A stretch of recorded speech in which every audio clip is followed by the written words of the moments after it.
Alam mo ba kung anong... Saan ka nang galing? Ha? Kanina pa ako naghihintay. Tsaka ba't di ka sumasagot ng telepono?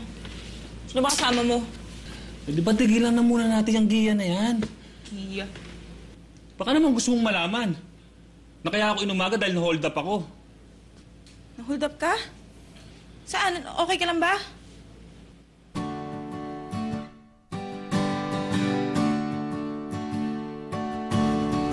Dali, bakit ganyan yung tsura mo? Anong meron? Ha? Bakit ganyan yung tsura mo?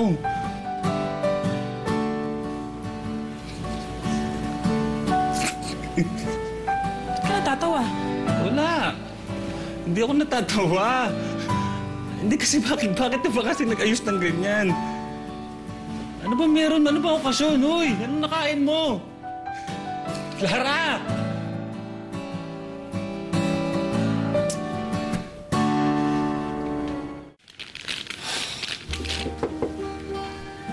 Clara! Clara, sorry na. Hindi ko naman sinasadya eh. Clara! Sorry na, hindi naman kasi ako sanay na nag-aayos ka eh. Tsaka, sa totoo lang, hindi naman talaga kasi bagay din sa'yo. Pag kay Giya, bagay. Hindi ganun. Clara, ano ba? Hindi mo naman kasi kailangan mag-ayos. Hindi mo na kailangan maglagay ng kung ano sa mukha mo. Maganda ka na. Maganda ka na, simple ka lang.